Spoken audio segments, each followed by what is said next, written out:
So what happened to the town department? It's an internal board issue. I can't answer that question. They may, there's some of their board members sound like they're.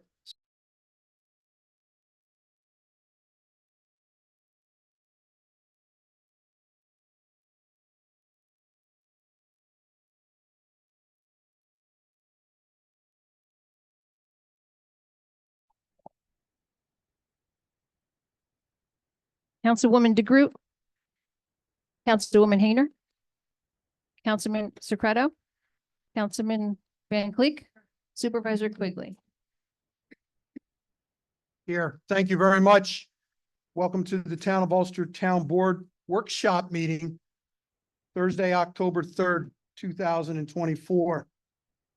Are there any additions or changes to the agenda?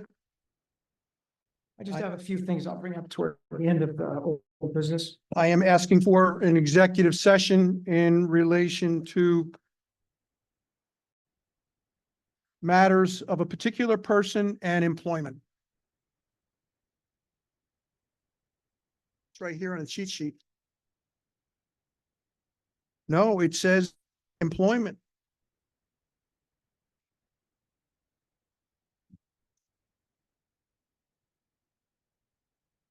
Public discussion of agenda items.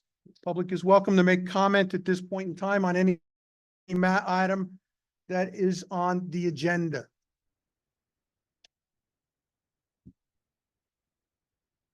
Any comments? Thank you very much. In your package is a copy of the workshop minutes for August 1st, the town board meeting of August 15th. Is that correct? That's right. May I have a motion to accept those minutes? I'll make it. Do I have a second? I'll second it, but the question is, when did we get those minutes? They were distributed in the beginning of September, Oh, yes. but the board did not vote on them last town board meeting. Thank you. All those in favor? Aye. Any opposed? Motion carried. Now, as to the minutes for September 5th and 19th, is it premature to vote on these? They were distributed, however, I just assumed that they would be handled in the normal course of action as with the town clerk's report at the October town board meeting. But you can certainly vote on them, but Does Does the town board Distributed. have any feeling on this to defer these to the next meeting? I'm fine with it. Okay. Motion that we pass. Second. I'll second. All those in favor? Aye. Aye. Passed.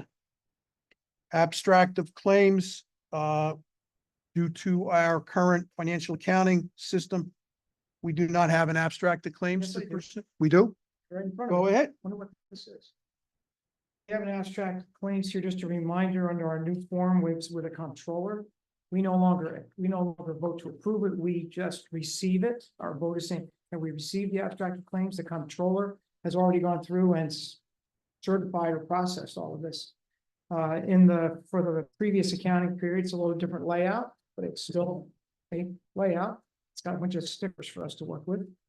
It's $806,849.57. Make a motion to approve it. Do I have a second? Second.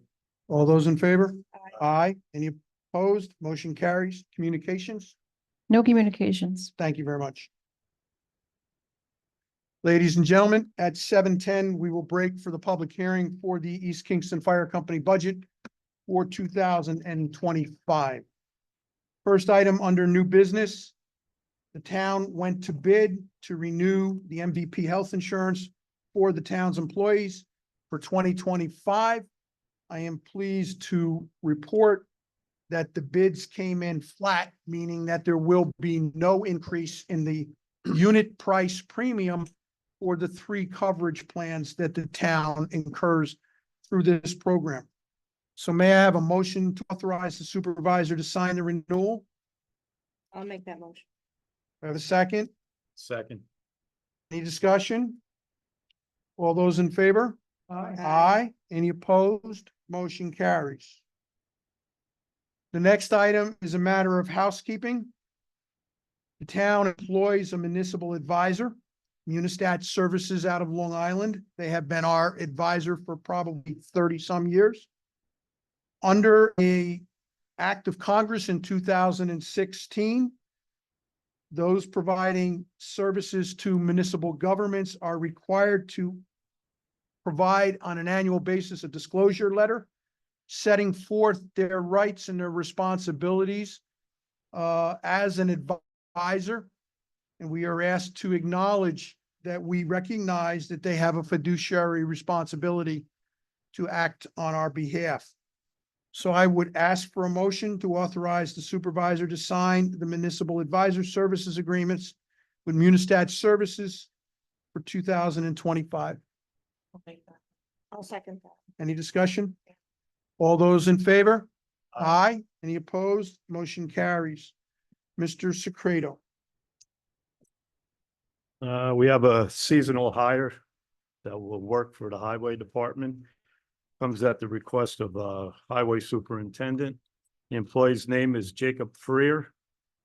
The department would be the highway, comes out of the highway fund, seasonal, non-competitive, non-union.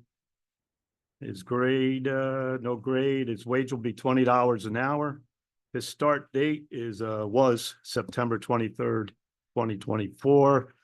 Comes at the request of department head Frank Petramo, and I make a motion that we hire Jacob as a seasonal employee.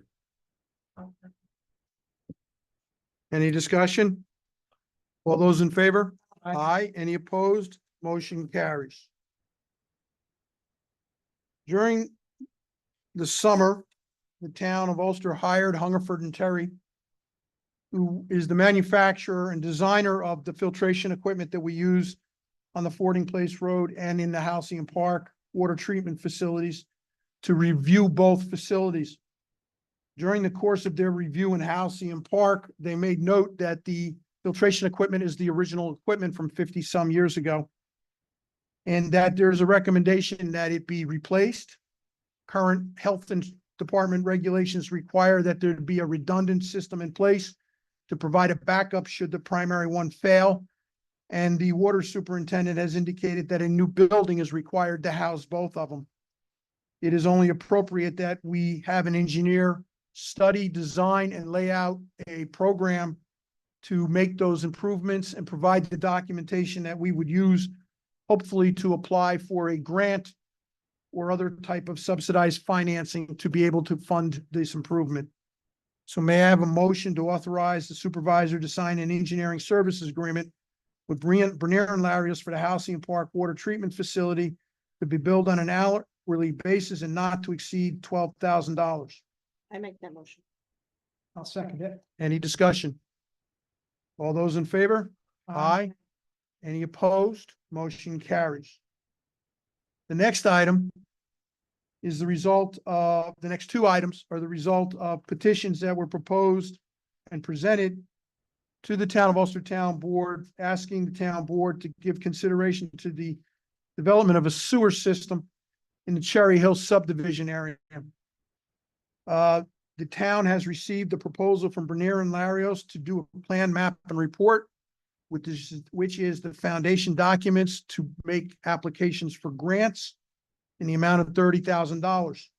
So I asked for a proposal to authorize the supervisor to sign an engineering services agreement with Bernier and Larios for the proposed Cherry Hill Sewer District improvements to be billed on an hourly basis and not to exceed $30,000. The work product shall include a plan, map, and report in a format sufficient for the town to seek grant funding for the construction of the improvements. May I have a motion? I'll make that motion. Do I have a second? I'll second that. Any discussion? Yeah, how many homes are in that, within that area? 50, 55, 60, I believe. Specifically in that knoll? That would be in this area that we're, That is correct, so between 55 to 60? somewhere in that area. So it's costing a little less than $1,000. It's cost about $500 to $750 per home Yes. to make this assessment. Any other discussion? Nope. All those in favor? Aye. Aye. Any opposed? Motion carries. The next item is the motion to authorize the supervisor to sign an engagement letter with Mark Blauer, DBA Blauer Associates, to identify and prepare grant applications for the funding of the proposed Cherry Hill Sewer District on an hourly basis not to exceed $6,000. Mr. Blauer has been the grantsman for the town of Ulster for probably close to 35 years and has been very successful in making applications and providing the financing for many, many projects throughout our town during the course of that retention. So I ask for a motion to authorize. Second. Any discussion? All those in favor? Aye. Any opposed? Motion carries. I'm going to break from the agenda. At 7:10, we had a scheduled public hearing, which is required for the East Kingston Fire Company's budget for 2025. East Kingston is a fire protection district, which means that the Town of Ulster Town Board acts as the Board of Fire Commissioners for the district. And it is the responsibility of the fire commissioners to have a public hearing on the budget to take public comment into consideration when they approve the budget. So with that being said, may I have a motion to open the public hearing? I make that motion. Second? All those in favor? Aye. If there's anyone here tonight who would like to come to the podium to address the Town of Ulster Town Board on the budget that has been proposed and was presented on the Town of Ulster's website, please come to the podium.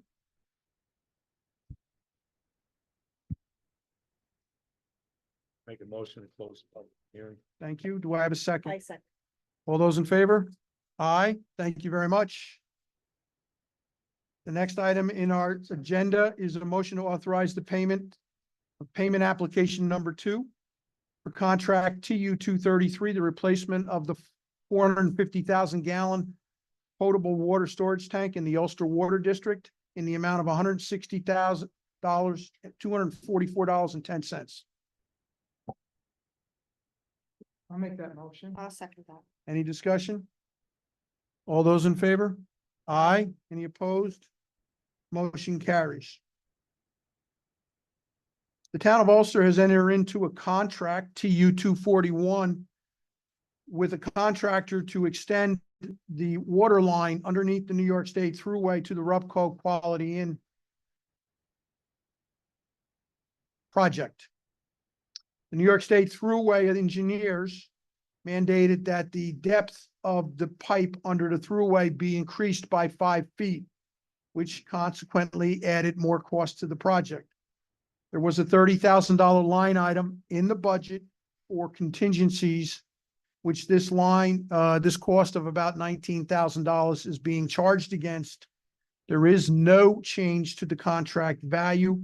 And I also wish to note that this contract is being totally funded by an ARPA subaward from Ulster County to benefit the Rupco project. So may I have a motion to authorize the signing of the change order? I make that motion. Second. Any discussion? All those in favor? Aye. Aye. Any opposed? Motion carries. The next item is the result of the town going to public bid for contract TU 242, which is the sanitary sewer extension to the Rupco Quality Inn project. It is to be awarded to Rohr's Construction of Clintondale, New York, in the amount of $842,000. May I have a motion authorizing the supervisor to sign the contract? I'll make. Do I have a second? I'll make that. Any discussion? Can you clarify where the money is coming from for this? This project is also funded by a grant from Ulster County as a subaward under the ARPA agreement. The total value was $2 million.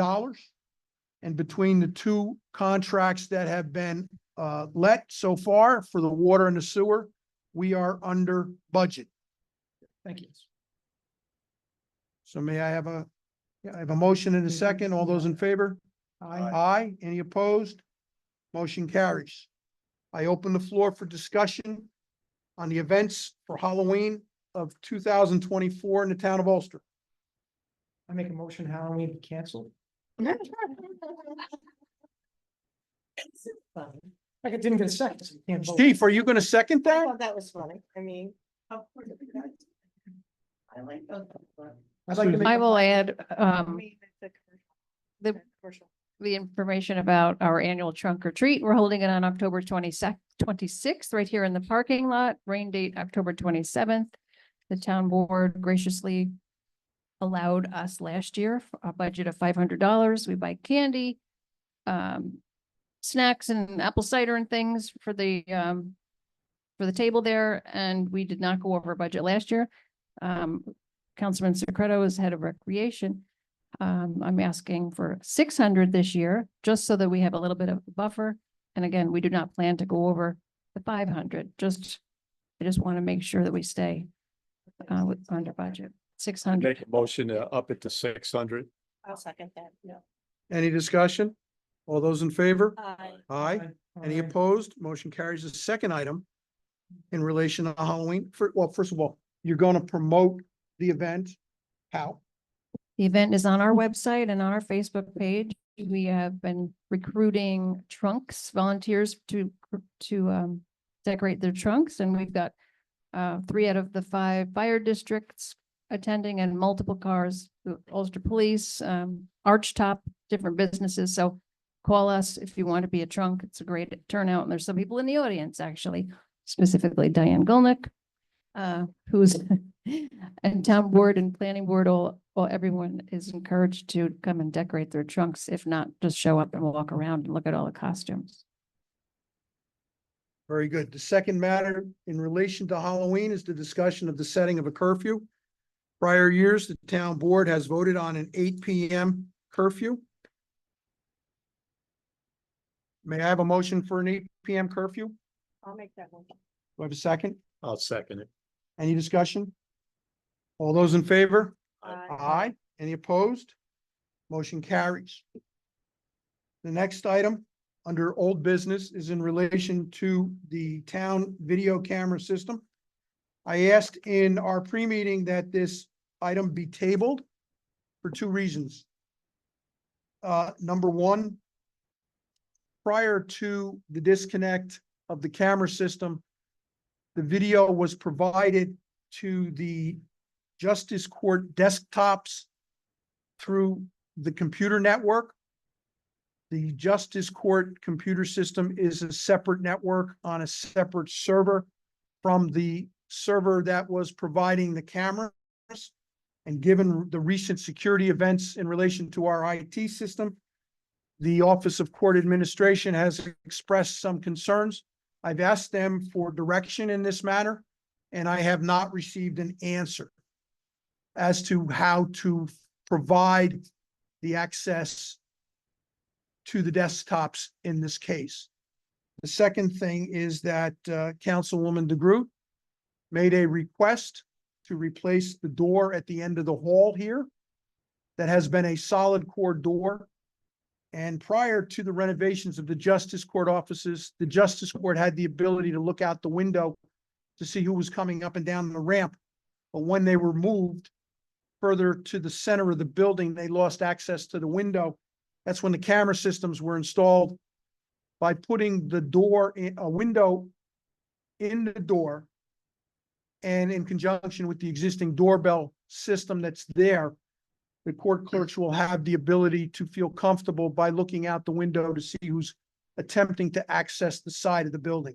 So we're gonna table this matter. Could I just, I ahead. agree with tabling and we'll need a motion for that, but when you're talking to the court, though I'm not in favor of the camera system being accessible, I think a fair question is, if a coaxial cable is run directly from the video machine, that is the recorder, the recording device, if a coaxial cable is run directly into the justice office and put into a single monitor that could be viewed by both sides, we'd be good to ask the court if that is acceptable, since it would not be involved in their computer network, and it would be a direct feed from the DVR device. Again, I'm not in favor of it, but I think that question should be asked so we can have clarity on it. That does not address the issue Because the cameras, all the cameras are wired individually to a central point where there is, I'm sorry, I forget the name of the device, It's a DVR. the DVR, Yeah, okay? That DVR also connects to the police network so that, that's a separate cable. but it's crossing networks. If- No, not, If there we is, go what you're saying, we will not be impacting their network. I understand that. We will see what they have to so say. that's the question would be, if it's a direct coaxial Mhm. feed from the DVR, it's not going on anyone's Right. network. Correct. And it would be, does the court see that as disruptive or non-invasive of their situation? Correct. Is there a motion laid out there? So we need a A motion. motion to table this discussion on this resolution till the next Need a meeting. motion to table, I make that. Well, when will you be back? We can table it to that meeting. So can we make it, I make a motion, we table to the next workshop? Agreed. May I have a second? Second. All those in, go ahead. I'm in favor of that, but then in the meantime, can we just put it that it's only authorized personnel only? Well, that's what the sign says, and I wanted to make a, It says it already. it's something like that. Okay. But I wanted to make it clearer because that's a 30, 40-year-old sign. The next item on We need our to vote- agenda, We need to vote on that motion, I'm sorry. all those in favor? Aye. Aye. Oh, Any I'm sorry, opposed? I said aye. Motion carries. Thank you. That means we're going to delay it to the workshop. Oh, good. Under the auspices of the Ulster County Transportation Council, the town of Ulster participated in the Route 9W Mobility Study, which is a comprehensive study of Ulster Avenue between the intersection of East Chester Street, Albany Avenue, Ulster Avenue by Michael's Diner, all the way out to Bread Alone. And in that study, they studied the ingress and egress from the various driveways and side roads, did traffic counts, studied the traffic signals and the timing in relation to the signals, and basically conceptualized improvements that would take and change the character of Ulster Avenue to more of an urban street with sidewalks and setbacks, as opposed to what it looks like today or has been in the past, which is basically a rural road that had a lot of development on it.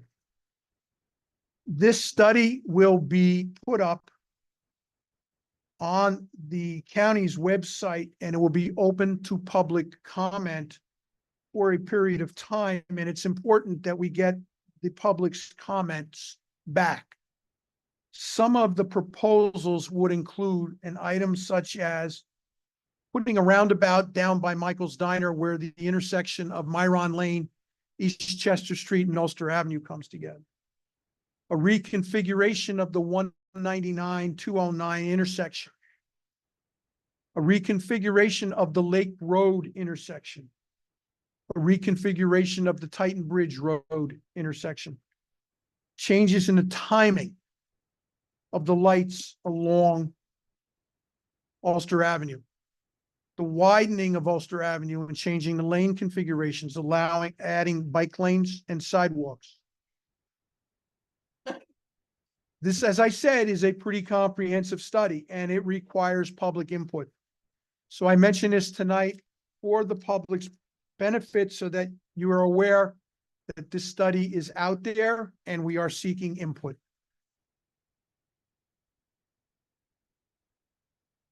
The next item on our agenda is a discussion on 338 Glenary Boulevard.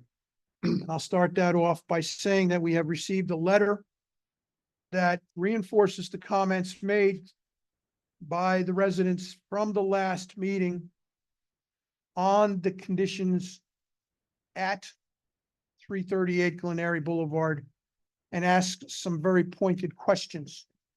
So to answer those questions, I would ask Mr. Tutt to start off with the current situation, the actions that the building department has taken, and the answers to some of the questions in relation to the building permits and other items that are listed in this letter.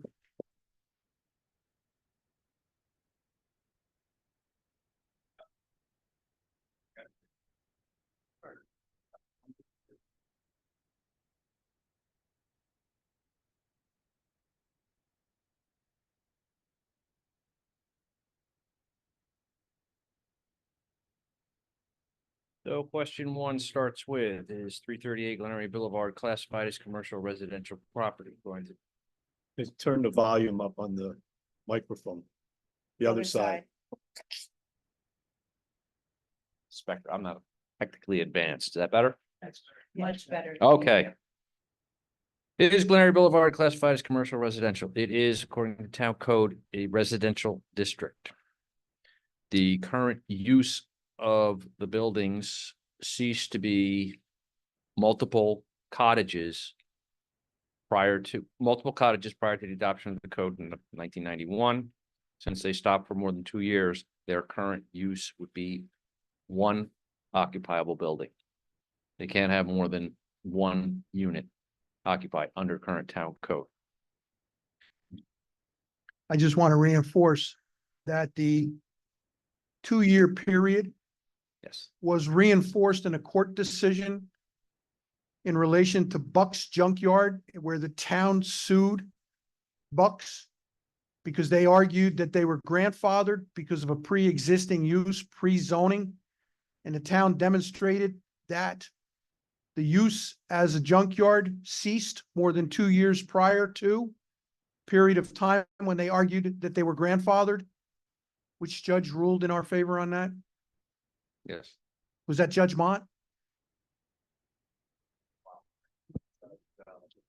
Judge Yes. Gilpatrick. Yes, I read that one. Okay, so what Mr. Tutt is saying has actually been verified and ratified by a judge in an action that the town commenced against a property was similarly situated in trying to attempt to continue to operate a non-conforming use after 2 years.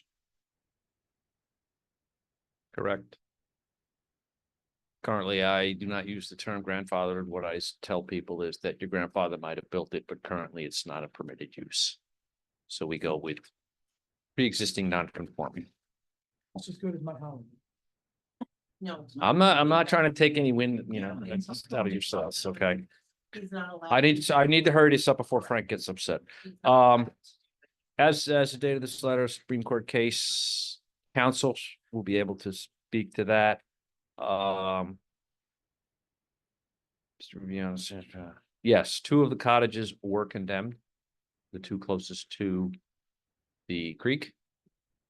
Subsequently, Mr. Viviani wanted to renew his permit for repairs, at which point he was informed that due to the severity of it, he would need an engineer or architect to supply me with prints for the repairs. Was that recent? That was within the past 2 months. Within the past week, we reposted the property, stopped all work on the property until a valid permit was obtained. Valid permit will not be obtained until valid plans. At this point, he can repair the cottages. I don't know what he's gonna do with them. Why would he be allowed to work on them if we put a stop work on it? Well, he's not gonna be able to work on them until we lift the stop work. Can't lift the stop work till he has a valid permit. We can't issue a valid permit until all supporting documentation has been received and reviewed by my office. But he's working. Yeah, I drove by twice.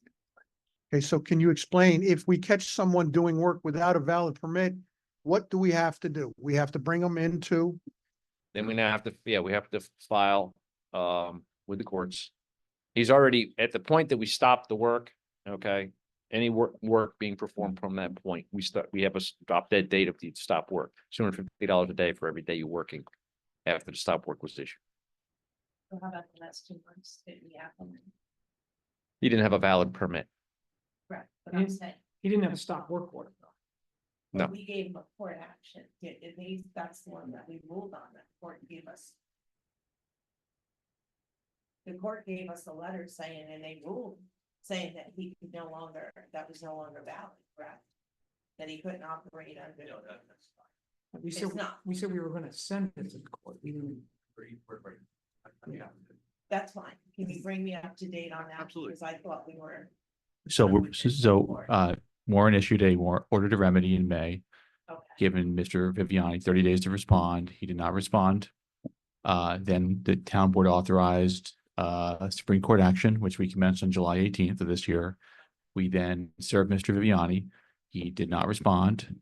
And today we filed a motion for a default judgment. seeking a court order to allow the town to enter the property and take whatever action we need to take to clean up the property. So our motion is currently pending now. I would suggest 30 to 60 days. And if he does not respond, we would have a court order. At that point in time, it falls to the town board to decide what corrective actions you feel you need to take to clean up the property. But so that's where we are with court. We're in Supreme Court. We served Mr. Viviani. He didn't respond. And then I filed a motion for a default judgment, which is the next step. Mhm. If he's working there every day, why don't we just, if he's not responding, why don't we just show up and serve him and ask him? Why isn't he following what we executed? We're following the I court know procedure. he Yeah. wants it. We're following the court procedure, which we have followed 4 or 5 times before in this town in the last 10 years. It's been going on with him for years. And That's my question. I wanted to wait until we had an order to remedy that was issued by the code enforcement officer before we started the action. So we were doing all the steps in the proper order. So if he does appear in the last minute with an attorney, as he has in the past, we're doing the right thing and we don't need to start over at the beginning.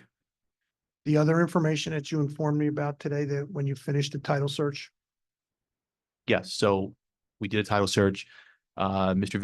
Viviani has not paid his taxes. Surprise, surprise, over the last 4 years. He's about $30,000 owing on the property to the county. The county will begin a foreclosure proceeding in December of this year if he does not get up to date. Now, again, that's not going to affect our lawsuit. We're going to keep going because he could always pay it off in full. Absolutely, and he has done that in the past on other parcels. So we're going to keep going, but it is noteworthy that he hasn't paid the taxes in the last 4 years. In your experience, what are the chances it's gonna go on the auction block? Well, How long does it take before? if he doesn't- Somebody let you go 4 years without paying. if he does not pay the taxes, I would expect probably in about 12 to 18 months, it would be up for auction. It takes them that long. It could take them that long. That's their procedure. It's not our procedure. But it could be, Something else for 4 years and everybody can do whatever they want and that's okay. That's been going on. there's a tax foreclosure process, which they follow at the county. And, that's the system. So- I bet we'll let it go a little bit longer. So can we get back? Be- Just no, because that's unfair for 3 years for us to go through. this. Because of COVID, the tax foreclosure system was in abeyance, but all of his arrears are post-COVID, so to speak. So they're going to keep going. Yes, When was the stop work order issued? You said you gave him a stop work, you just posted it, stop work, when?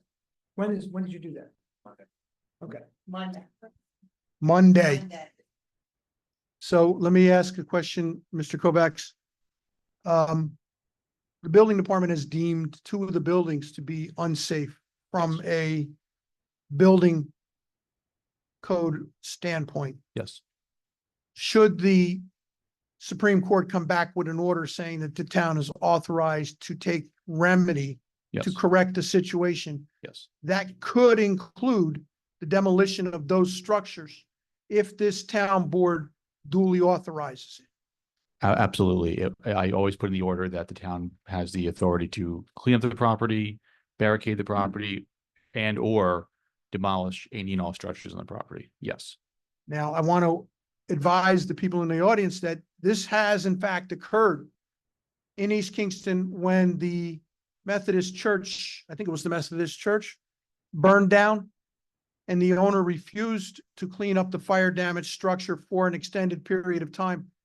The town was successful in making application to the Supreme Court for an order to remedy. We demolished, after going to public bid for a contractor, the church, and then turned the bill over to Ulster County as a re-levy against the property taxes, which we got paid for. So in this case, we will look to exercise our rights if we have to expend money to rectify the situation by doing a re-levy against the property.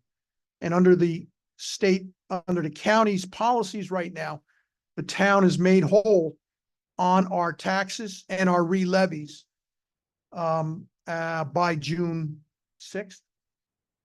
When do you turn over your mid-June? So that is the update on 338 Glenary. We are moving forward, I did want to clarify one thing. please. Okay. Mr. Viviani was given a permit. The permit was to renovate the cabins as they were. When he decided to exceed the renovation, enlarge and raise the cabins, that's when we changed, because now his permit wasn't valid for what he was proposing to do. So that's when we stopped, we rescinded the permit, told him that he had, he couldn't renew it. He had to go for a new permit. He had to get this information because he exceeded what he had proposed to do the first time around. So the permit was issued over a year ago then, and then we rescinded it. We rescinded it due to the fact that what he put in for his application did not reflect the work he was doing. So that's, according to DOS, that's immediate grounds for revoking a permit. You're up again. Well, I just think to close this project out, we take very seriously the complaints. Granted, most of us don't drive by that property, okay? But we take seriously the complaints. I work near another piece of property that he has, okay? So this is something that we're dealing with. But part of the problem that I've seen in my 5 years involved here is that the legal structure that we have to go through gives the appearance that we're doing nothing. It gives us the appearance that we're doing nothing. And we have to stay on top of this stuff. And we appreciate your bringing it to our attention. And we appreciate that between our attorney and the building department that we are going to do everything that is legally appropriate so the town doesn't get in trouble and we can efficiently correct or stop this project. That's our goal. I also want to say that Mr. Viviani has a reputation, and Chief Berardi can attest to this because our officers have been frequently called to the residential property close to Mr. Van Cleek's business because he has turned off the electric or he's turned off the water to a tenant for non-payment of rent or for some other spurious reason. And that's illegal. But he seems to take pleasure in poking people to see what kind of reactions you get, and they're not pleasant sometimes. That's too bad. Okay, next stop. So Central Hudson, at the last meeting, we had 3 questions posed to the town board. The first question in reference to the landscaping at the primary control center site and the 2 other buildings which have not been built yet on the site plan. Would you please bring us up to date on what you observed when you were out there and where they're going? Okay, so I pulled the approved site plan from 2019, which indicates that the number of trees that will be planted at the completion of the project exceeds the number of trees that were removed at the beginning of the project. The location of the trees interferes. The placement of the trees now would interfere with further construction on the site. Plus the fact that the time frame for planting a tree is not optimal to do it this time of year and expect a good outcome. They have also informed me that they have received a grant from another state agency to further add plantings, not necessarily trees, but they create pollinator locations, more shrubs.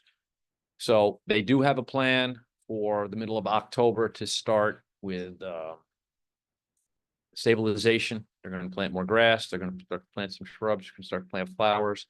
They are currently going out to bid for the trees. So when spring arrives, they're ready to proceed with at least the southern portion, which at last count incorporated approximately 50 trees just in the southern parking lot and the surrounding area. The next building is to be the annex, which would be due east of the PCC, and they're going to proceed north from there. So as a phase gets done and they no longer have equipment and construction workers in that location, they can stabilize and they can do their plantings and move forward until the job is complete. Questions? Any questions from the board? So we want to be clear with everyone that all the trees that they showed in the final design were when all three buildings were complete. So there's a portion of them that will be done now, is that what you're saying? And then when the next building goes, there'll be a portion more, and when the third building goes, there'll be the final portion? Yes. Typically, on a site plan, it's a building. Mhm. Prime example is Jehovah Witness Memorial Drive. It's a singular building.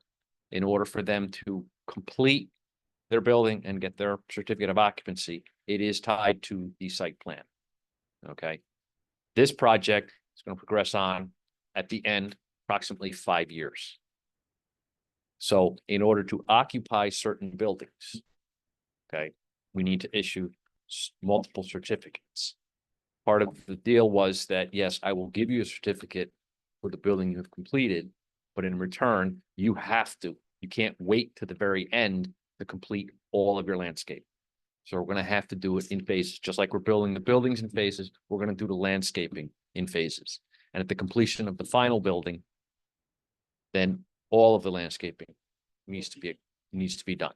So what would happen in a case like that if they didn't build any more buildings? Would they be required to go back and then do all the plantings Yes. before what? Because they already have their occupancy permit.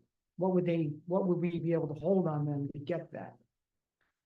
Well, what's interesting is that I always say that a commercial occupancy, okay, it's very easy to rescind a commercial certificate of occupancy. Okay, It is not on a residential property.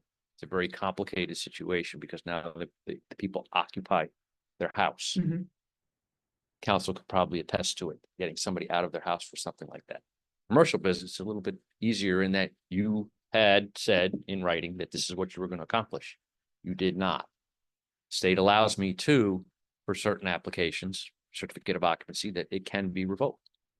so in the documentation we have with Central Hudson, if hypothetically they did not build any more buildings, Mhm. you have enough documentation to force them to finish all the plantings they had originally designed. On the original approved site plan, which was. You could do that even with approved. one building if they said if they weren't doing.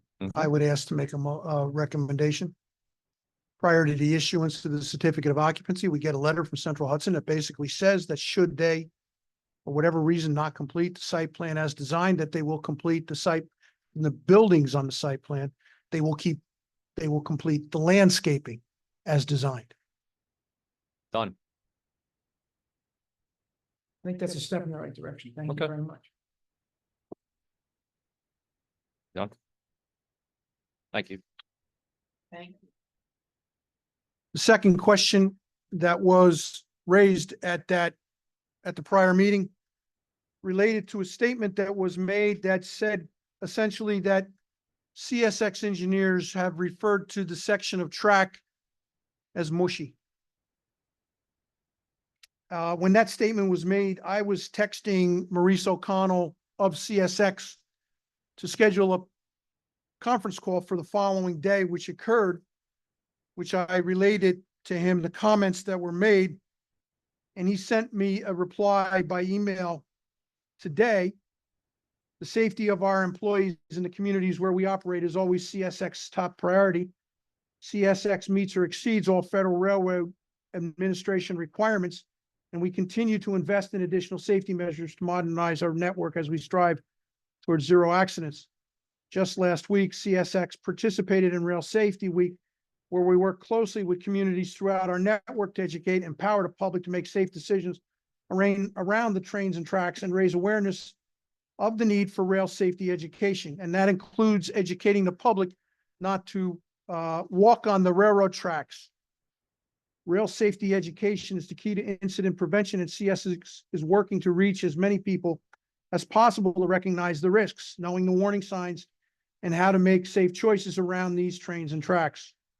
Now, as I explained to Mr. O'Connell after I received this email, this doesn't necessarily address the specific incident or the specific situation. So I would like to propose that the town board authorize the following letter to be sent to the appropriate government agency that has oversight over CSX, and that is the Federal Railroad Administration. Reference the CSX River Line, unsafe drainage culvert approximately 710 feet north of the Katrine Lane grade crossing, Lake Katrine, New York, 12449. At the Town of Ulster Town Board meeting on September 19th, the town resident, Ms. Kaylin Sanders of 442 Glenary Boulevard. And I put that in there because you mentioned you had contacts with CSX employees. I can't be interviewed because I didn't have the context that you had.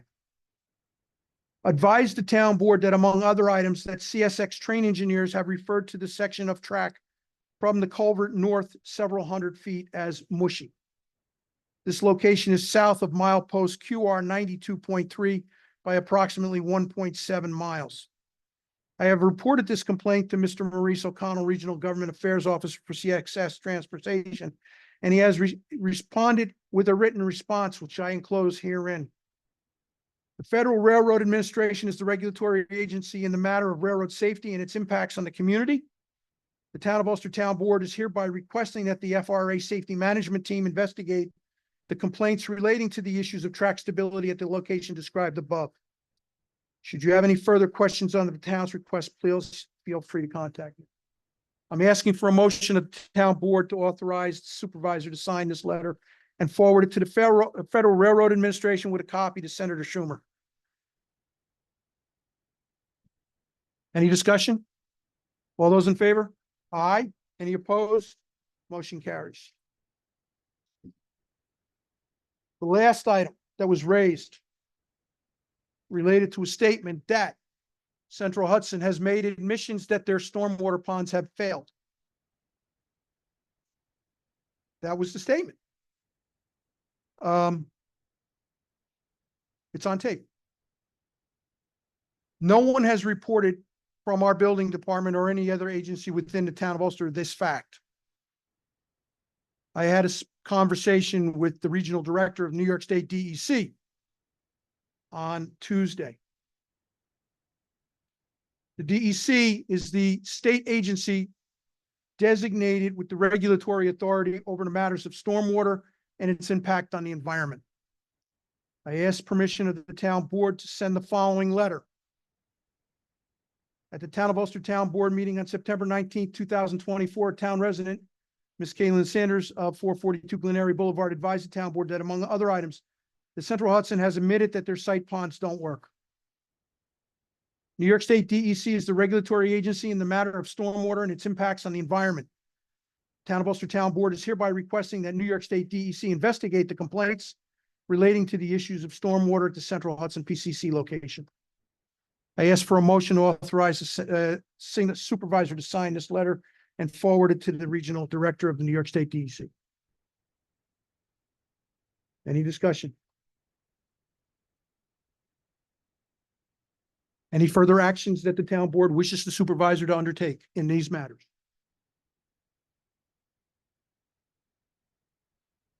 All those in favor? Aye. Any opposed? Motion carries. That concludes the town board's presentation and discussion on the Central Hudson PCC matter.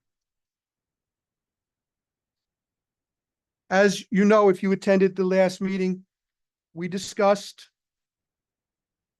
a cyber incident that took place on September 11th, 2024, when the town's general computer system was accessed and encrypted.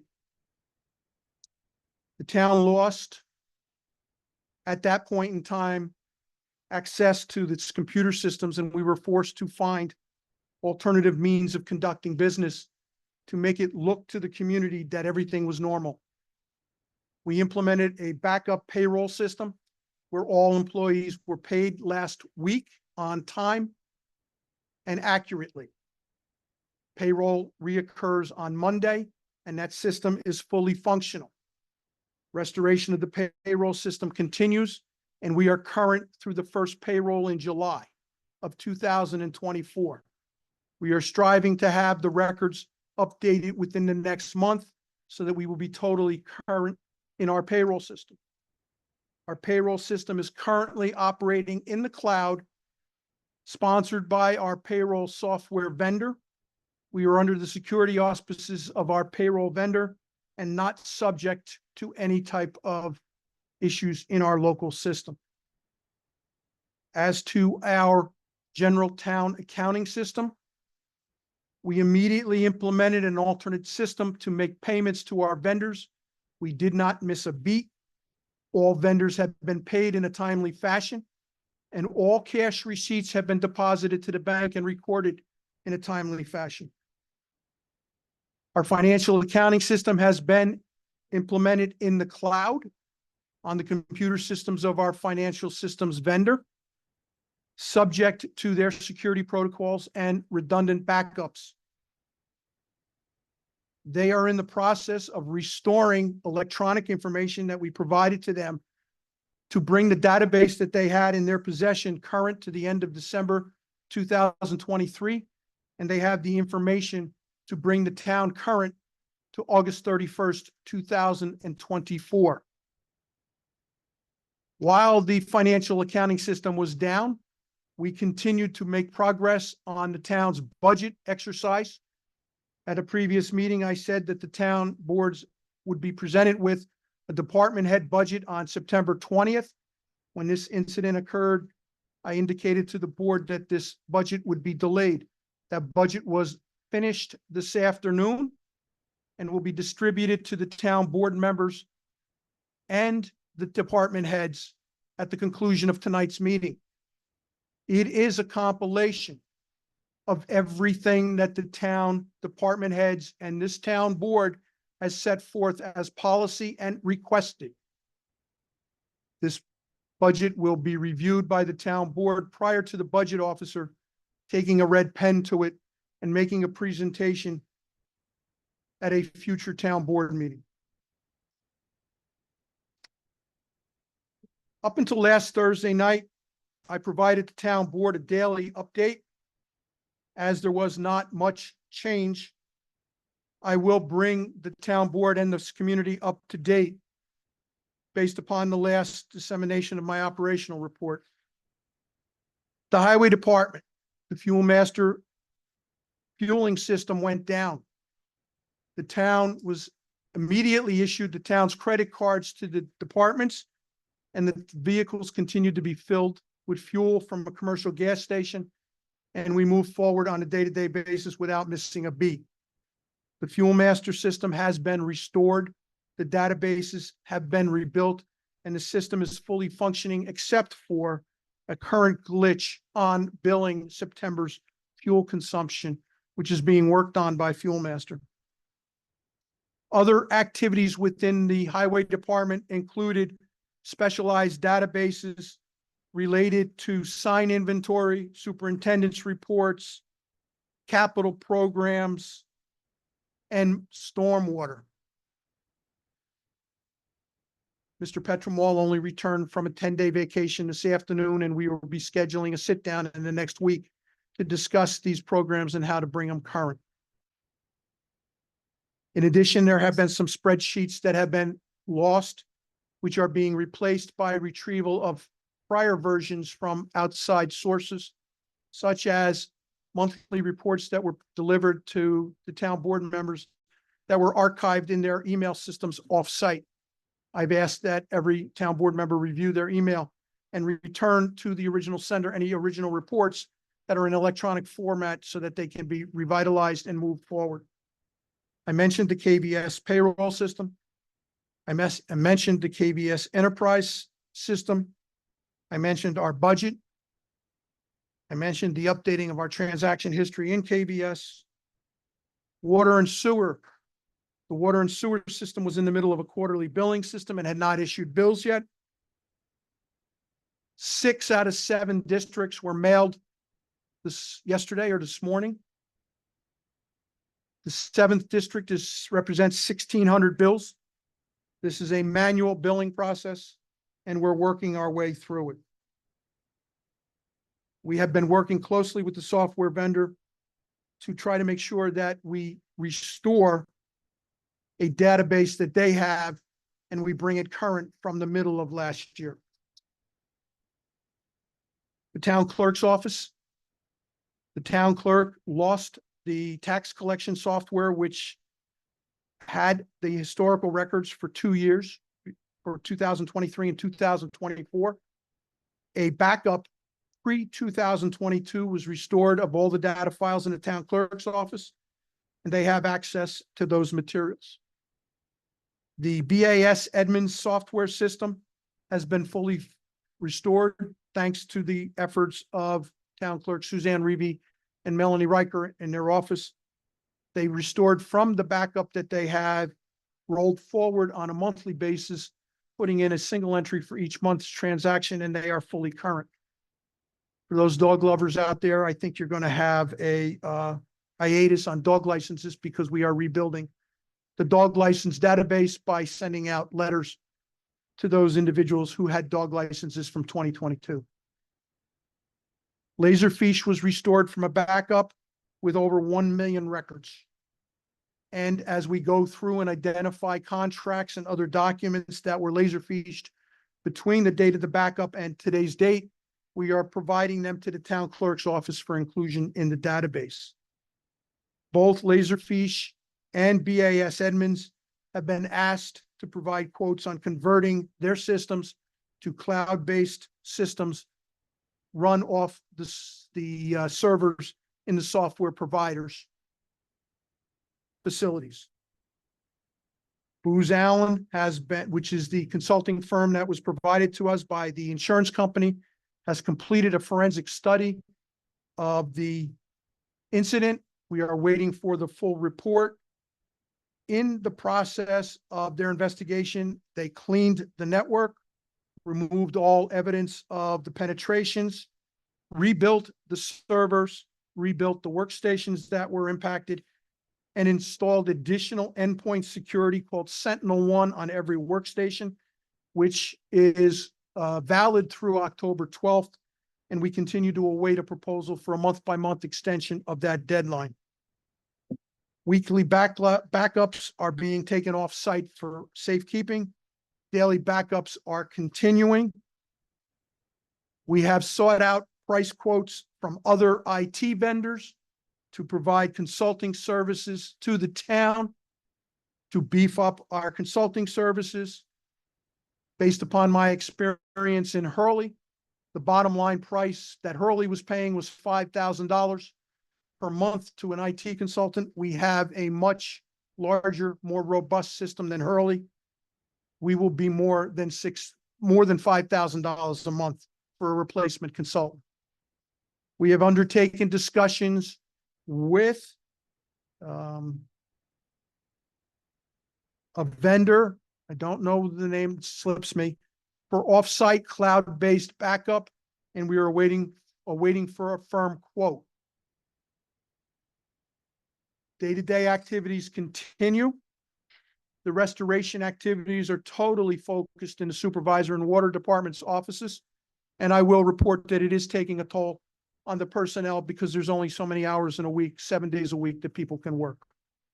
We expect that this will continue to be a long journey before there's full restoration of the services of the computer system that provided the services that we needed to provide services to the town's residents. That concludes my report on the IT issues from the cyber attack. It has been an intense period. I probably left something out, and I expect that there will be many other questions asked. As to the continuation of day-to-day town business, we have labor meetings set with the 2 labor unions on October 8th, as was authorized by the town board at a prior meeting. One is to initiate negotiations with Local 17 on a successor contract to their existing contract. And the second issue is with the Town of Ulster PBA It's a labor management to discuss various issues related to labor management relations. Mr. Majori, are you here? Can you give us an update on the sewer plant? The sewer plant digester design is coming along. We've got preliminary sketches of how the equipment would lay out, what kind of equipment best fits our needs. Preliminary budgets. So now we're just running it through all of the, proper paces to make sure that it actually will do what we need it to do. After that happens, then we have a bunch more steps in this process. It's not a quick thing. We have DEC approvals. We have design. We have, submittals of equipment. We have contractor to install all of the equipment. It's a long road. We're nowhere near the end. The town of Ulster's insurance carrier has reserved $5.2 million to pay for the restoration work in this matter. And we are fully insured. And as a result of this claim, we were asked to accelerate our renewal applications as our insurance expires at the end of December of this year. And we usually started the renewal process a little later than this. Our insurance agent delivered 2 large packages to the Hartford Insurance Company, including all work that was requested by travelers in relation to the water department. That was delivered last Friday. And then yesterday, the complete set of applications for all our insurance policies were delivered by hand to the travelers for evaluation for their proposal on our renewal. Thank you, Mr. Majori. At that point, I will open the board discussion to the EMS, Mr. Van Cleek. Before I get to that comment, questions I have. I think that if I speak for the rest of the board, when we want to commend everyone in the staff of the town of Ulster who hunkered around and took care of this and continue to take care of this problem. I think there was no attempt to hide it from the community other than for the reasons that they were trying to not let the attacker know that we knew. So did you have to have some kind of protocol? But I think that from the supervisor on through the entire staff, I think everyone, I want to say personally, I appreciate everyone's efforts in dealing with and addressing and putting in special time to fix this problem. I think we have some ongoing concerns that we'll have to address. And I just wanted to confirm, you didn't mention it, but Booz Allen, are they dealing with the police server also? Because I know it was not attacked, but are they going to observe that at all or look at it? I'm waiting to get the proposals for the new consultant where the police server will be rolled into that contract. We want to unify everything under one contract. So, but Booz Allen has not had. Booz Allen was not, the police server was not penetrated, was not subject to the claim, and was not subject to their engagement. Okay, so they see no problem there. Okay. On the EMS side, we were waiting because Everett Erickson with Ulster County was trying to organize the 4 communities, that being the town of Ulster, the town of Kingston, the town of Rosendale, and the town of Hurley. We're hearing things, the town of Hurley is continuing on their individual efforts at this point, but there is still open discussion. I believe you talked with the supervisor of the town of Rosendale, you said earlier, Jim? I had a conversation with Jeannie Walsh last night in reference to her budget and where she was going on the ambulance. She indicated to me that she had placed a number in her budget to pay for ambulance services, and she was waiting for a meeting with Empress prior to making any kind of commitment to the county on participating in a multi-jurisdictional response. Right, but she has not said absolutely no yet, so she's still open to it. Would that be a correct? That is my assumption at this time. But I will say that based upon public comments that I have seen, Hurley has made a decision to go it alone by creating their own ambulance district and taking over the 2 BLS ambulances that their volunteer fire companies maintain currently. And they intend on replicating the nonprofit corporation structure that the town of Olive implemented and running their own ambulance service. And I understand that that's not, doesn't mean they absolutely can't participate with a joint venture, but it is looking like they're heading the other way. But that's still open. And some people were concerned about the need to set up the taxing district. That's not required that we have to do that before a certain date in the near future in order for us to be able to continue to work on this ambulance service. There was concern that we had to have that beforehand, but it appears that we can work through that. I think my questions about the sewer plant were answered. And the other final question I have is, I know we've been under some stress recently, but there was a practice that you were having quarterly department head meetings. And I would just like to encourage that practice be reinstated, that you'd have quarterly department head meetings as soon as possible. Thank you. Any other comments from board members? Thank you, ladies and gentlemen. That concludes our scheduled agenda for tonight. I would like to open the floor to any comments. I'm sure somebody has something to say. Ms. Lucarini.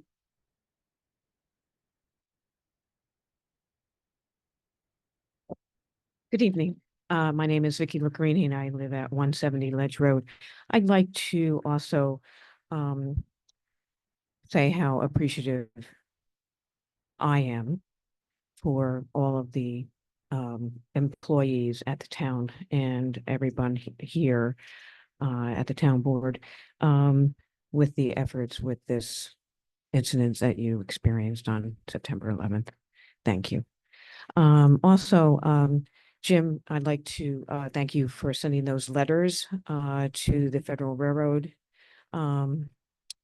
Commission. I think that's very important because God forbid if something happens, especially with the bomb trains that actually go up and down and have all those chemicals. We don't want something happening here like what happened in Ohio.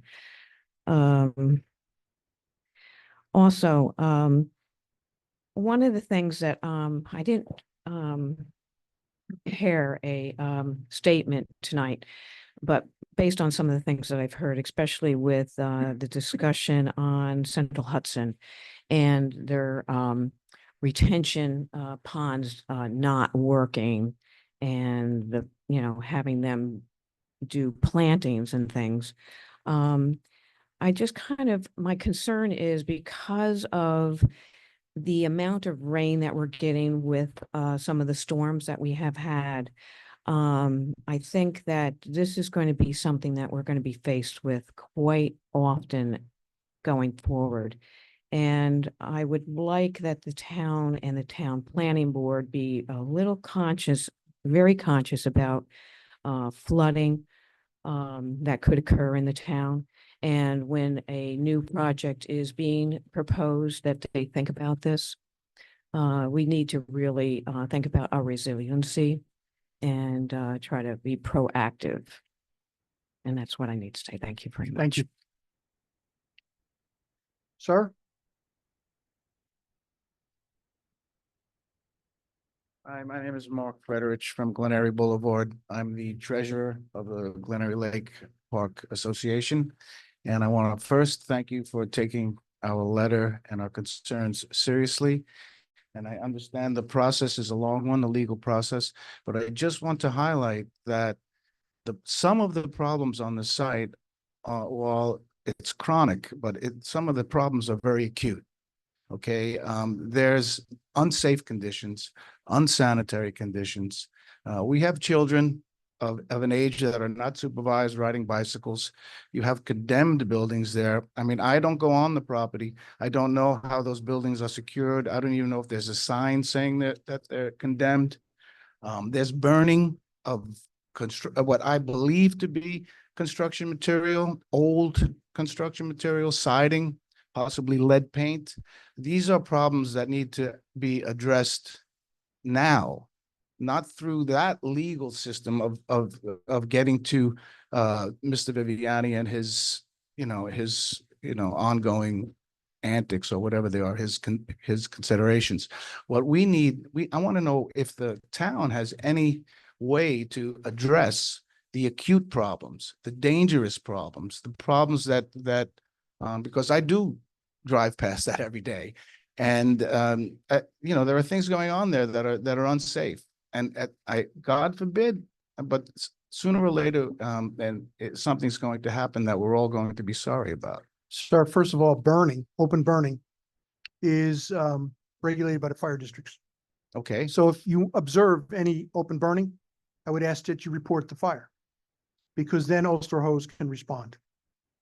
oh, Okay? okay, The second thing, as to what you just described, we share your concerns about the acute problems, but there's a process called due process. And if we were to take and make any attempts to arbitrarily correct those problems without the proper judicial orders, we are exposing every taxpayer in this town understood. through a lawsuit. I mean, and we Understood, paid, but that's for the legal system. If you had a crater in the middle of Ulster Avenue, you guys would fix it today. because that's Ulster Avenue, a public thoroughfare. I cannot necessarily go on private property, or I cannot authorize town employees to go on private property to do something like that. Oh, you've condemned the buildings,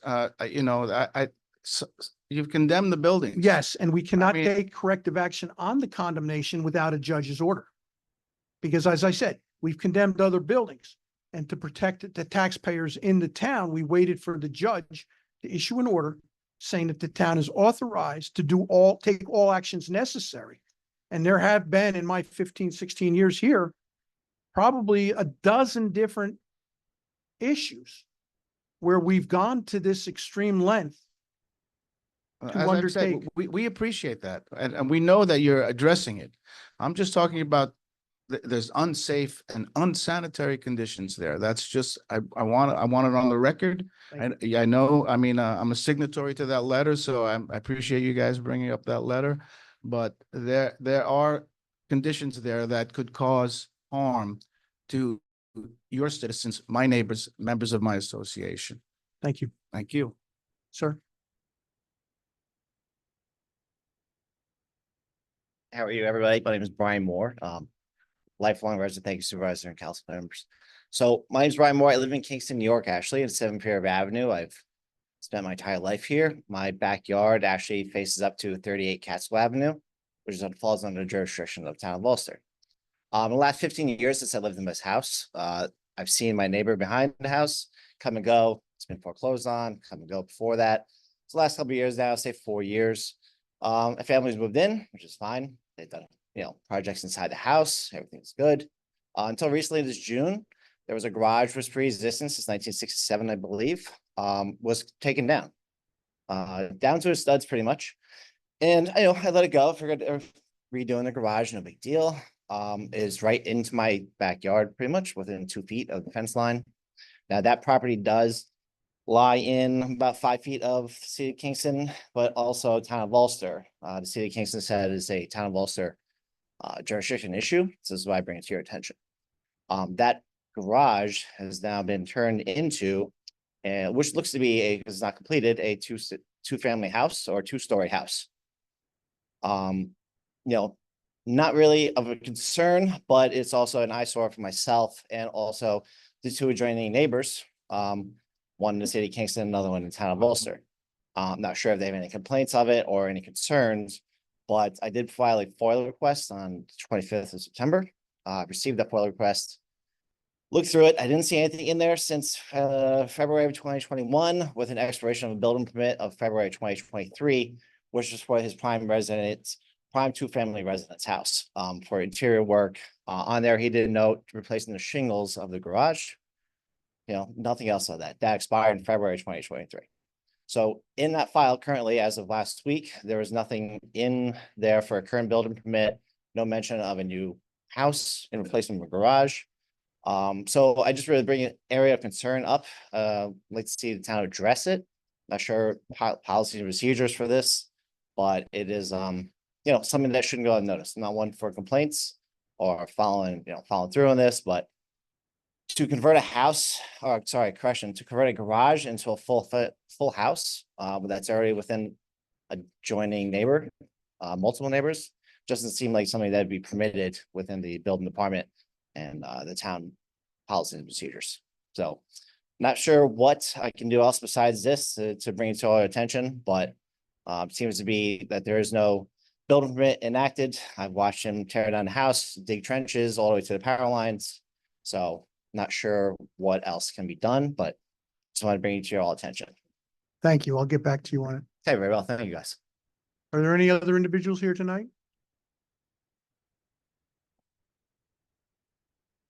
Mr. Viviani purchased the property in 2018. I don't think he started working on it right away, but when he did, he started digging out the buildings. That then violated the special permit. Even the 2 years, I'm not sure what the 2-year period was, but that's it, because he violated his permit. So no longer a special permit. Okay, so we went to the building department, and because he was pouring footings, putting in foundations, asking Mr. Viviani, do you have a permit for this? That's when our harassment started from him, and then we had to call the police and all that stuff. But we went to the building department plenty of times asking about that, no answers. I didn't know that we could, in business hours, we could just look at the records, but that wasn't something we could do or was encouraged to do. I've been coming here talking about this problem. And maybe this letter did it, I don't know, but everyone kind of, oh yeah, that's too bad, too bad. If he was violating his permit, wasn't the building inspector could stop order right there? Just stop him from working. Give him a fine, $250, right? $250 to be violating the code, the zoning code, the code of Ulster County. Nothing was done. Now it is 2024. So I think it's pretty poor. I think a pretty poor performance on everyone's part here.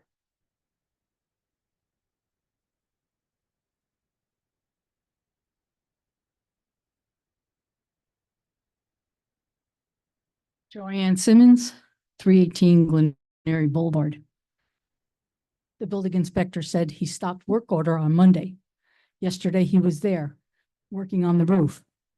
Our security cameras picked up all his screaming and yelling to all his employees there. Today is the only day that he was not there. Can And- we have copies of those videos, please?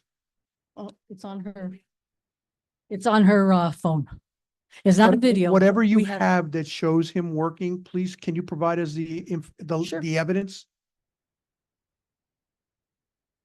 And the two buildings that they said they condemned he's putting additions on them right now. That was yesterday. He's putting a roof on one of the buildings right now. Yes, that's what I'm saying. He's working on the condemned buildings. And today was the only day he was not there, because I guess somebody must have told him that we were coming here tonight. That's all I can think.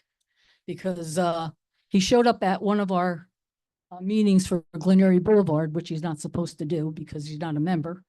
And we had to kick him out. But anyway, I'm just saying if it was supposed to be done on Monday, he's been working there every day this week. And one of his workers quit and just peeled out of the place yesterday or the day before. I don't know. But yes, we do have all the talking.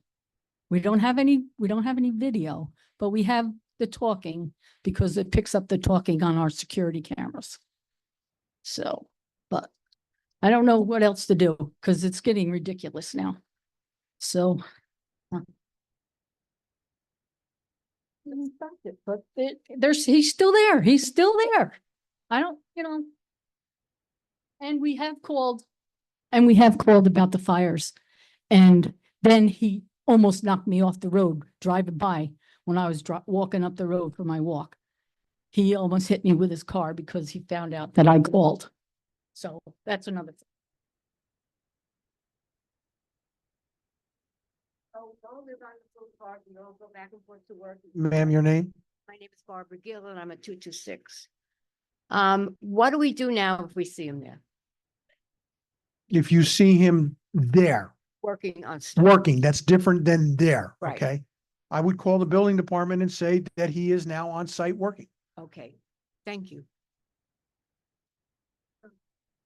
Well, I can tell you that Mr. Viviani is notorious around town for disobeying orders and doing what he pleases.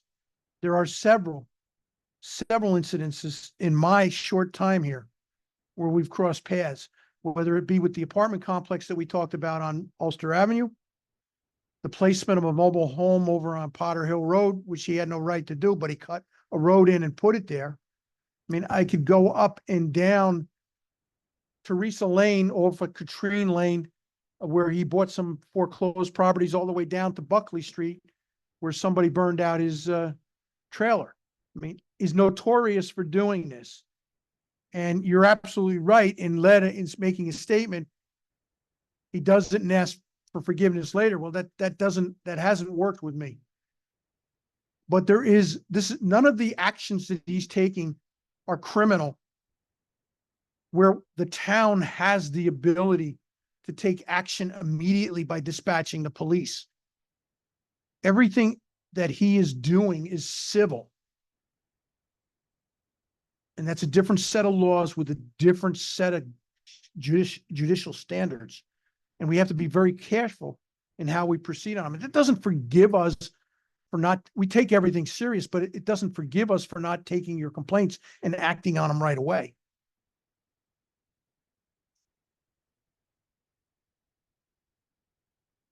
Okay, we don't hear anything from the building inspector.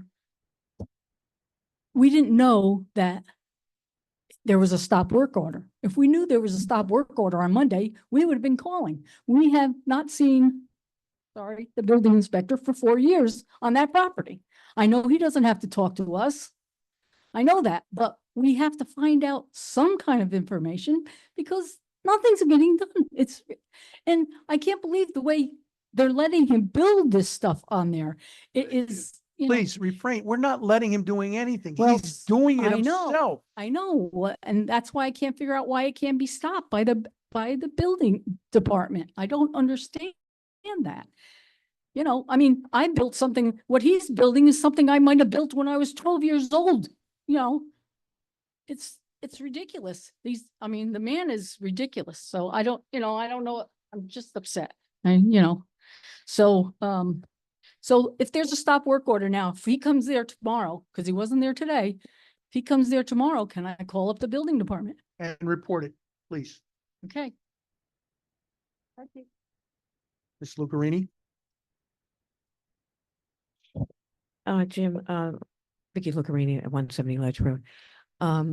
Is there about the sanitary conditions on this property that people are talking about? Can you call the county health department about some of that stuff? I mean, the sanitary stuff. The sanitary is underneath the Ulster County Department of Health. I'm not clear on what quote unquote sanitary conditions are being violated. Okay. Okay, if there's habitation of the house with a non-functioning septic system, that's clearly something that would fall within the jurisdiction of the health department. If there's a failure in a septic system, that's within the jurisdiction of the health department. Okay, I was just Be wondering if the very health clear department might on be able to what help. sanitary if they're allowing garbage that has got food in it to build up, which would constitute a sanitary issue, that is a property specific condition that is addressed in the state building codes, which we have a right to issue additional violations on. We can write violations all day long, but it's a matter of getting him in court, getting him to show up, because he'll hire another lawyer who's very good at saying, I needed a continuance. Yeah. The next thing you know, he'll disappear to Italy. Unfortunately, it won't be for a long enough time. Thank you.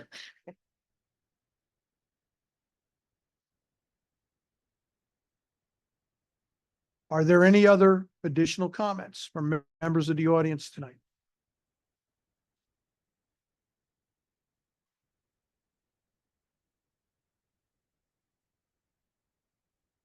The draft has been completed and will be published on the website with videos available for public comment, which is the reason that it's been put out there. I will get the information to you. Ladies and gentlemen, I've asked for the privilege of going to executive session. So I have a motion to go to executive session.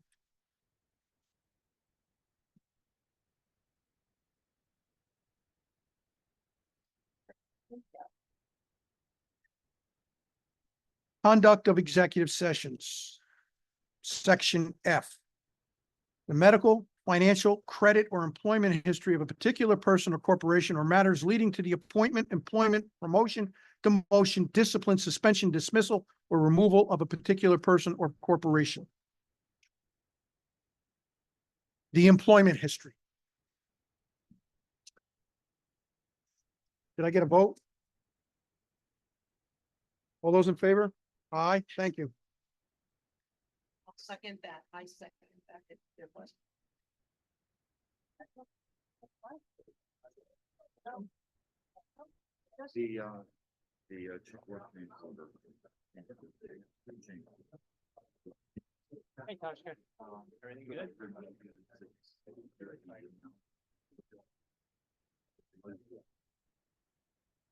Parameters of it.